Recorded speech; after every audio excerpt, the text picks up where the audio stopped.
जनतेचा अधिकारनामा जाणीव हक्काची या चॅनलमध्ये आपले स्वागत आहे। महापालिका उद्यानात नवीन खेळणी 25,60,000 रुपयाचे अंदाजपत्रक, बच्चे कंपनीत उत्साहाचे वातावरण। इचलकरंजी शहरातील भगतसिंग उद्यान, राणीबाग आणि सुंदरबाग या महापालिकेच्या 3 महत्त्वाच्या उद्यानामध्ये लहान मुलांसाठी नवीन खेळणी बसवण्याचे काम हाती घेण्यात आले आहे। यासाठी 25,60,000 रुपयाच्या निविदेस मंजुरी मिळाली आहे। या निधीतून घसरगुंडी, फिरणारे चक्कर, झुले आणि इतर खेळणी बसवण्यात आली आहेत। नवीन खेळणी बसवण्यात आल्याने बच्चे कंपनीत उत्साहाचे वातावरण निर्माण झाले आहे।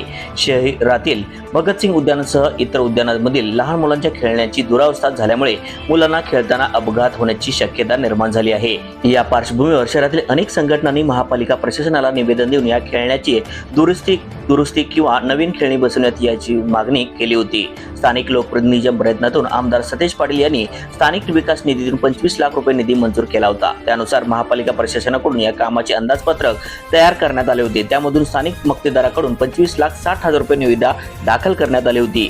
इचलकरंजी हे कामगार वस्तीचे शहर असल्याने येथे सर्वसामान्य नागरिकांची संख्या अधिक आहे। या कामगारांच्या मुलांसाठी करमणुकीचे साधन मर्यादित असल्याने त्यासाठी सार्वजनिक उद्यानांमधील खेळण्याची एकमेव पर्याय आहे। मात्र या खेळण्याची दुरावस्था झाल्यामुळे मुलांना खेळण्यास अडचण येत होती। आता नवीन खेळणी बसवल्यामुळे ही समस्या दूर होणार आहे।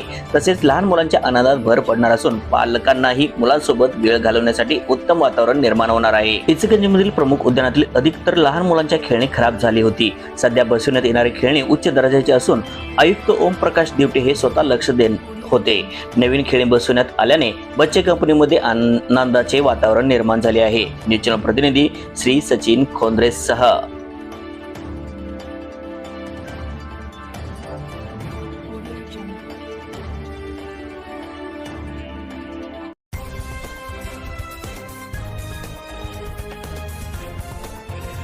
जनतेचा अधिकारनामा जाणीव हक्काची या न्यूज चॅनलला लाईक, शेअर व सबस्क्राईब करण्यास विसरू नका व सदैव रहा अपडेट। जाहिराती व बातमीसाठी आजच न्यूज चॅनलशी संपर्क साधावा। 80 87 820 897।